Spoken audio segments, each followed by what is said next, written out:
ہنگامہ خیز ثابت ہو سکتا ہے۔ سپریم کورٹ کے اندر اور باہر دونوں جانب بھی آج ہلچل دیکھنے کو ملے گی۔ آپ کو معلوم ہے پی ڈی ایم نے دھرنے کا اعلان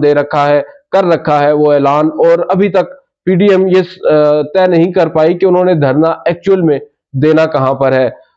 کیا وہ سپریم کورٹ کے سامنے یعنی شارع دستور پر یہ دھرنا دیں گے، یا پھر ڈی چوک پر یہ دھرنا دیں گے جو پارلیمان کے سامنے بنتا ہے۔ بہرحال جو بھی ہوگا واضح ہو جائے گا، چند گھنٹوں کی بات ہے۔ جو سب سے اہم بات ہے وہ یہ ہے کہ آج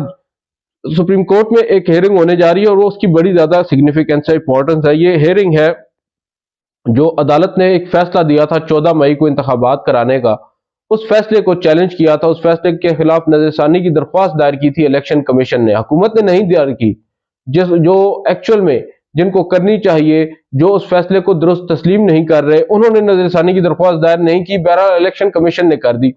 اور الیکشن کمیشن کی اس نظر ثانی کی درخواست پر آج عدالت سماعت کرنے جا رہی ہے۔ اور سب سے اہم بات یہ ہے کہ کل یعنی 14 مئی جو گزر چکا ہے دن، 14 مئی کو انتخابات کا کہا تھا سپریم کورٹ نے، مگر انتخابات تو دور کی بات، جو فنڈز جاری کرنے کا کہا گیا تھا الیکشن کمیشن کو، اور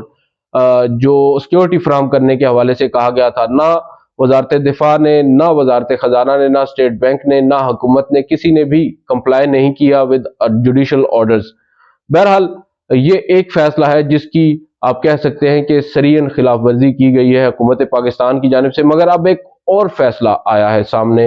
اور بظاہر نظر یہی آ رہا ہے کہ حکومت اب اپنی ہی تباہی کے مشن پر ہے، اور حکومت نے اب ایک اور فیصلہ ہے سپریم کورٹ کا جس کو آپ کہہ سکتے ہیں کہ مسترد کر دیا ہے، اور وہ فیصلہ ہے جو supreme court procedure and practice bill 2023 کے خلاف سپریم کورٹ میں دائر آئینی درخواستیں ہیں۔ آپ کو یاد ہوگا یہ ایک بل پارلیمان نے پاس کیا تھا، حکومت نے پاس کیا تھا، اور یہ بل دراصل تھا چیف جسٹس آف پاکستان کے جو اختیارات ہیں، جو سوابدیدی اختیارات ہیں، بینچز کی تشکیل اور از خود نوٹس لینے سے متعلق، بیسیکلی 184(3) کا جو آرٹیکل ہے آئین کا، اس کے تحت جو چیف جسٹس کے اختیارات تھے، لامحدود تھے، ان کو محدود کیا گیا ہے، اور مختلف اس میں شکیں ڈالی گئی ہیں۔ آپ کو ہم نے ایک ویڈیو میں اس کی تفصیلات سے آگاہ کر رکھا ہے۔ بہرحال اب جو چیف جسٹس کے اختیارات کو محدود کرنے کا معاملہ تھا وہ سپریم کورٹ میں آیا۔ سپریم کورٹ نے اس پر 8 رکنی لاجئ بینچ تشکیل دیا، ایک سماعت ہوئی۔ پہلی سماعت پر ہی عدالت نے، وہ قانون ابھی تک نہیں بنا تھا لیکن اس قانون بن جانے کے بعد عمل درآمد روک دیا تھا، اور وہ ابھی تک رکا ہوا ہے، برقرار ہے عدالتی عبوری حکم نامہ، جس میں عدالت نے اس کے اوپر ایک حکم امتناع جاری کر رکھا ہے، اور وہ جو قانون ہے وہ ابھی تک آپ کہہ سکتے ہیں کہ حتمی شکل اس نے اختیار نہیں کی، گو کہ عدالتی حکم کے باوجود حکومت نے یا پارلیمان نے اس کا گزٹ نوٹیفیکیشن بھی کیا، مگر عدالت نے اس پر بھی تحمل کا مظاہرہ کیا، کیونکہ اگر اس قانون کو ہم دیکھیں کہ یہ لفظ العمل ہو چکا ہے تو وہ ایک ہی صورت ہوگی جب سپریم کورٹ کے 2 سینئر ترین ججز اس قانون کے بنیاد پر کوئی اجلاس بلاتے ہیں یا میٹنگ بلاتے ہیں بینچز کی تشکیل یا از خود نوٹس لینے کے حوالے سے۔ ایسا بھی کچھ نہیں ہوا۔ بہرحال عدالت نے مقدمے کو سماعت کے لیے دوبارہ مقرر کیا، اور دوسری سماعت کے اوپر عدالت نے جو حکومت ہے اس سے عدالتی جو پارلیمانی کارروائی ہے اس کا ریکارڈ مانگا، جو بھی یہ قانون سازی کی گئی تھی پارلیمان کے اندر اور اس قائمہ کمیٹی کے اندر جس میں یہ بل پاس ہوا تھا، اس کا تمام تر ریکارڈ مانگا تھا۔ اٹارنی جنرل آف پاکستان کی جانب سے یقین دہانی کروائی گئی کہ وہ جمع کروائیں گے۔ بہرحال اگلی سماعت ہوئی، اگلی سماعت کے اختتام پر، اگلی سماعت کے آغاز پر ہی اٹارنی جنرل نے حکومت جو سپریم کورٹ ہے اس کو یہ کہا کہ میں نے فارملی اور انفارملی رابطہ کیا ہے، اور ان جو اسپیکر ہیں اور مختلف جو اعلیٰ عہدیداران ہیں حکومتی، ان سے رابطہ کیا ہے ریکارڈ کی فراہمی سے متعلق، اور ان کو یہ کہا گیا کہ ریکارڈ فراہم کیا جائے، اور مجھے یقین ہے کہ 1 یا 2 روز کے اندر وہ ریکارڈ آپ کے حضور پیش کر دیا جائے گا، مگر ایسا بھی ہوتا ہوا نظر نہیں آ رہا۔ ہماری جو اطلاعات ہے اس کے مطابق حکومت نے ایک مرتبہ پھر یہ فیصلہ کیا ہے کہ اس حکم پر عمل درآمد نہیں کرنا، اور جو پارلیمانی کارروائی کا وہ ریکارڈ ہے وہ عدالت کو فراہم نہیں کرنا۔ اگر یہ عدالت کو فراہم نہیں کرتے تو آبویسلی عدالت نے اپنے حکم نامے کے اندر یہ لکھ رکھا ہے کہ عدالت جو پارلیمان ہے یا حکومت ہے وہ پابند ہے ریکارڈ فراہم کرنے کے حوالے سے، مگر جو حکومت ہے وہ اب ایک نئی ڈگر پہ چل پڑی ہے۔ انہوں نے بھی بس وہ